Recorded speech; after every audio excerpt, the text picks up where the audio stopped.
Hello everyone, welcome to NCERT wings.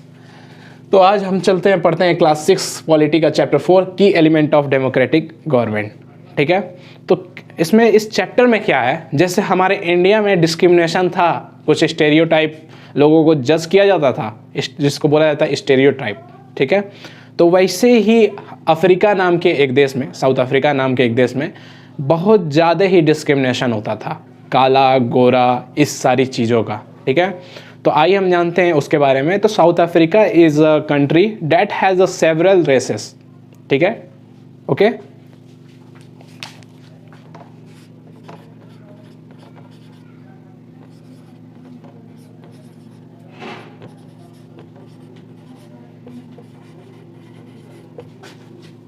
तो Africa is a country that has a people of several races. There are black people who belong to South Africa. South Africa के जो निवासी हैं वो काले लोग हैं। ठीक है, और जो वाइट लोग हैं वो वहाँ आए। जैसे अपना इंडिया था ना, अपना इंडिया कब आज़ाद हुआ? 1947 में। तब तक इंडिया को जज किया गया। अब डेमोक्रेटिक गवर्नमेंट है, यहाँ डेमोक्रेसी है, यानी सब लोग आज़ाद हैं, सबको आज़ाद, एक एक इंसान को आज़ाद रहने का हक है। तो वैसे ही अफ्रीका बहुत लेट में आज़ाद हुआ, 1994 में जाके अफ्रीका आज़ाद हुआ। ठीक है, तो वाइट पीपल वहाँ भी आए, ठीक है, गोरे लोग वहाँ भी आए और वहाँ सेटल हो गए। और इंडियन जो वहाँ गए थे, या तो वो लेबर थे या फिर वो ट्रेडर थे, जो लोग जाके ट्रेडिंग करते हैं, अपना बिजनेस फैलाते हैं। ठीक है, फिर देखिए होता क्या है कि एक माया नायडू नाम की लड़की है। इस चैप्टर में एक कहानी है माया नायडू की। माया नायडू नाम की एक लड़की है। वो माया नायडू जो हैं अफ्रीका में रहती हैं, जिनका एज है 11 ईयर्स। ठीक है, जिनका एज है 11 ईयर, और ये जोहानसबर्ग नाम के शहर में रहती हैं। जोहानसबर्ग नाम के शहर में रहती हैं। ठीक है, ये बहुत इंपॉर्टेंट है ये स्टोरी, देखिएगा, इस पे आप समझ जाएंगे। तो माया नायडू जो है 11 साल की हैं, जोहानसबर्ग नाम के शहर में रहती हैं। किसके? अफ्रीका के जोहानसबर्ग नाम के शहर में रहती हैं। एक दिन वो सफाई कर रही थी घर पे, अपने माँ के साथ घर पे सफाई करा रही थी। तभी उनको एक बुक मिलता है। ठीक है, एक स्क्रैप बुक मिलता है। ठीक है, जिसमें बहुत सारी पिक्चर्स थी। ठीक है, न्यूज़पेपर के, एक्चुअल में वो न्यूज़पेपर के कटे हुए आर्टिकल्स थे। ठीक है, तो जब उन्होंने वो देखना शुरू किया तो उसमें देखा कि उनको एक यंग बॉय दिखा, यंग स्कूल बॉय। ठीक है, जिसमें क्या था कि उसको मार दिया गया था। तो उन्होंने अपने माँ से पूछा कि ये कौन है, तो उनकी माँ ने बताया कि ऐसी ऐसी बात है, इनको मार दिया गया था। 15 साल का ये लड़का था, इनको मार दिया गया था क्योंकि ये क्या कर रहे थे? धरना प्रदर्शन कर रहे थे, उस टाइम मार दिया गया था। तो पहले ये होता था, जो लोग आवाज़ उठाने की कोशिश करते थे उनको दबा दिया जाता था। ठीक है, तो ये माया नायडू की कहानी थी। ठीक है, आइए आगे बढ़ते हैं। फिर आगे ये देखेंगे, एक तो ये पॉइंट हो गया, माया पॉइंट हो गया, और दूसरा क्या है कि जब अफ्रीका आज़ाद नहीं हुआ था, आज़ाद तो 1994 में हुआ। कब आज़ाद हुआ अफ्रीका? इंडिपेंडेंट कब हुआ? रुक जाओ, 1994 में क्या बना? इंडिपेंडेंट अफ्रीका बना।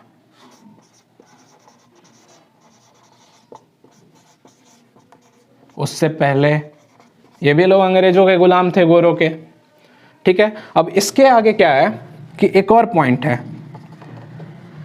साउथ अफ्रीका में आज़ादी से पहले, अफ्रीका में, अब एक और पॉइंट है इसके आगे। ठीक है, साउथ अफ्रीका में आज़ादी से पहले, अब तो वो डेमोक्रेटिक कंट्री है, ठीक है, लेकिन आज़ादी से पहले साउथ अफ्रीका में कौन सा लॉ चलता था? Apartheid law.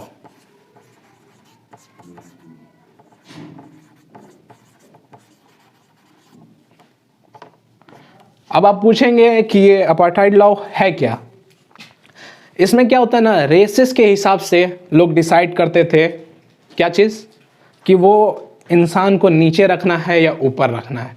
जैसे अपने इंडिया में लोग, ये जातिवाद था कि ब्राह्मण, ठीक है, क्षत्रिय हो गए, और अलग अलग थे, ओबीसी वगैरह, एससी एसटी देख रहे हैं, इन सबों के हिसाब से जज किया जाता है। वैसे ही यहाँ पे काले गोरों के हिसाब से जज किया जाता था। जो काले लोग थे ना, इस लॉ के तहत में उन्हें सुविधा अलग थी, और गोरे लोग जो थे उनकी सुविधा अलग थी। ठीक है, जैसे हॉस्पिटल जो है काले लोग का अलग था, गोरे लोग का अलग था। इन सब चीज़ों में अलग अलग था। स्कूल्स भी अलग थे, काले लोग के गोरे लोग के अलग थे। इन चीज़ों के पहले जब ये सारी चीज़ें थी तब एक घटना घटी। अपने महात्मा गांधी गए थे साउथ अफ्रीका में। साउथ अफ्रीका में जब वो गए थे तो वो जब ट्रेन में बैठ रहे थे तो गोरों ने उनको धक्के मार के स्टेशन पे उतार दिया, ठीक है, क्योंकि वो सीट पे बैठ गए थे। उन्हीं का देख के उनको फॉलो करते हैं कौन? नेल्सन मंडेला, ठीक है, जो साउथ अफ्रीका के प्रेसिडेंट हो चुके हैं, ठीक है। ये 1893 में हुआ था, जैसे गांधी जी जब गए थे। उसकी बात छोड़ते हैं, आते हैं पॉइंट पे। तो अपार्टाइड लॉ क्या होता है? जिसमें रेसेस के हिसाब से डिसाइड किया जाता है। फिर यही सब देखते देखते वो पीटरसन नाम का एक जो बच्चा था, जिसको माया नायडू की कहानी में मार दिया गया था, 15 साल का था, पीटरसन नाम था उसका। अब आते हैं नेक्स्ट पॉइंट पे। सॉरी, मैं अपार्टाइड लॉ में एक चीज़ बताना भूल गया, सारी चीज़ें बताई। यहाँ पे क्या था ना, नॉन वाइट्स को वोटिंग करने का अधिकार नहीं था, राइट नहीं था उनको कि वोट करें वो जाके, सिर्फ वाइट लोग ही वोटिंग कर सकते थे। ओके, तो नेक्स्ट पॉइंट पे बढ़ते हैं अब। तो ये जो सारे भेदभाव हो रहे थे, इन सब चीज़ों से लड़ने के लिए एक ऑर्गेनाइजेशन बना, ठीक है, African national Congress. A group who against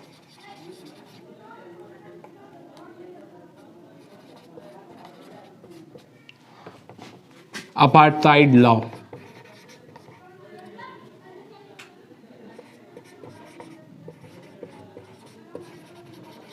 A group of people, okay, a group of people who against apartheid law, ठीक है, और इनके ग्रेट लीडर थे, and their great leader was Nelson Mandela. और ये क्या थे? हमारे गांधी जी के आदर्श पे चलते थे, उनके सिद्धांतों पे चलते थे। मतलब इनके लिए गांधी जी आदर्श थे और उनके सिद्धांतों पे चलते थे, ठीक है। फिर देखिए, डेमोक्रेटिक गवर्नमेंट जो होती है वो कितने तरह की आती है। तो एक डेमोक्रेसी होता है डायरेक्ट डेमोक्रेसी, एक होता है रिप्रेजेंटेटिव डेमोक्रेसी, ठीक है। तो हम लोग कौन से डेमोक्रेसी में हैं? हम लोग रिप्रेजेंटेटिव डेमोक्रेसी हैं। कैसे? वो आपको बताते हैं। आप अपने लीडर को जाते हो, चुनते हो, वोट करते हो कि हमारा लीडर ये है, ठीक है। जैसे हमने क्या हुआ, पूरे उत्तर प्रदेश ने योगी जी को चुना, ठीक है, जो हमारे सीएम हैं उनको चुना, और वो क्या कर रहे हैं? हम लोग को रिप्रेजेंट कर रहे हैं। किसको? जाके सेंट्रल गवर्नमेंट को बता रहे हैं कि ये हमारे स्टेट में इस चीज़ की कमी है, ये चीज़ यहाँ आना चाहिए, ये चीज़ नहीं आना चाहिए, जो भी चीज़ वो जाके देखते हैं। हम लोग के रिप्रेजेंटेटिव हैं, ठीक है। तो ये हम लोग का हुआ रिप्रेजेंटेटिव डेमोक्रेसी। हम लोग वोट करते हैं और वो, तो आप ऐसा कह सकते हो कि अपना जो है वो इंडिया जो है रिप्रेजेंटेटिव डेमोक्रेसी है। India is a representative democracy. Okay, तो यहाँ पे क्या होता है, लोग चुनते हैं,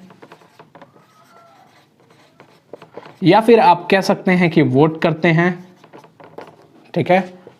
किसको? रिप्रेजेंटेटिव को, अपने बीच से, ठीक है। और ये रिप्रेजेंटेटिव क्या करते हैं? आपका स्टेट या फिर देश चलाते हैं, या फिर लोकसभा के मेंबर हो गए, ये सारे लोग आपको जाके रिप्रेजेंट करते हैं। ओके, तो now come to the next point. तो ये जो गवर्नमेंट है जिसको आप चुनते हैं, ये कितने साल तक रहती है? 5 साल, 5 years। ये गवर्नमेंट कितने साल तक रहती है? 5 ईयर्स तक, ठीक है, जिन्हें आप चुनते हैं। 5 ईयर्स तक ये काम करती हैं अपनी, ठीक है। और उसके बाद से लोगों को अगर, मतलब आप लोगों को, जनता को अगर वो काम पसंद आता है तो इन्हें फिर से इस रिप्रेजेंटेटिव को फिर से जिताते हैं, और नहीं तो दूसरा रिप्रेजेंटेटिव चूज करते हैं। ओके, ये समझ में आ गया आपको डेमोक्रेसी क्या है और अपना डेमोक्रेसी क्या है। रिप्रेजेंटेटिव डेमोक्रेसी है, आप अपने बीच से लोग चुनते हैं, चुनने के बाद से वो लोग क्या करते हैं? अपना काम करते हैं, जो जो आपको आवश्यकता होती है वो पूरा करते हैं, ठीक है। इसे कहते हैं रिप्रेजेंटेटिव डेमोक्रेसी। और ये होता है 5 साल के लिए। 5 साल के बाद फिर ये लोग को वोटिंग होती है, क्या होती है? इलेक्शन होता है। और इलेक्शन में अगर ये काम अच्छा किए होते हैं तो वापस से इन्हें ही देश चूज करता है, ठीक है। अगर नहीं अच्छा किए होते हैं तो फिर दूसरे कोई को चूज कर लेता है। Now come to the next point. अच्छा, एक और चीज़ जान लीजिए, जैसे अपने इंडिया में कोई भी नेता होता है, कोई भी रिप्रेजेंटेटिव उठता है तो उसका कितना होता है? 5 साल के लिए, ठीक है। और यूएस में प्रेसिडेंट कितने साल के लिए होते हैं?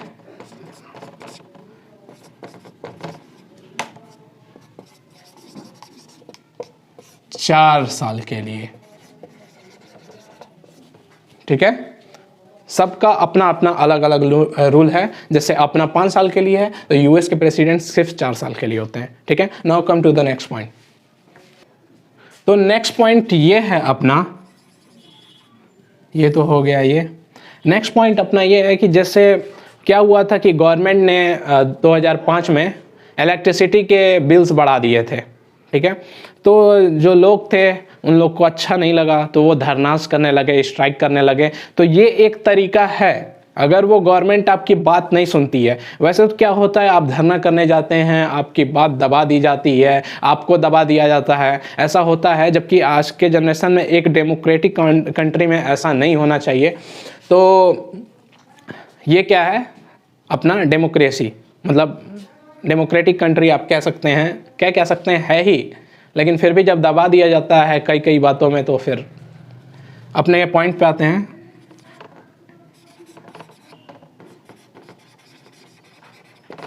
Just 2005 when particular government increased money people had to pay for electricity, जैसा कि मैंने बताया, तब क्या हुआ? Then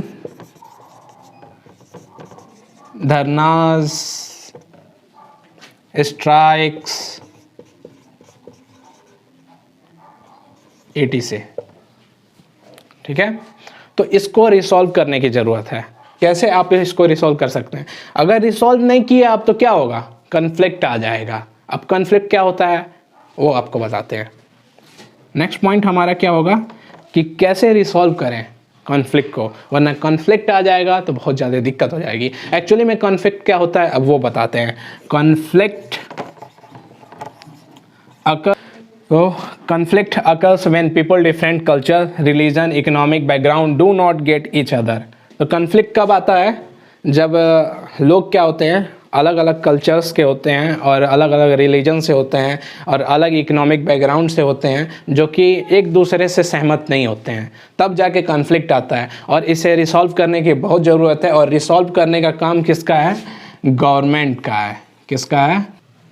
तो कॉन्फ्लिक्ट को रिसॉल्व करने का किसका काम है? गवर्नमेंट का। गवर्नमेंट उसके लिए प्लान्स बनाती है, ठीक है, और कॉन्फ्लिक्ट को रिसॉल्व करती है।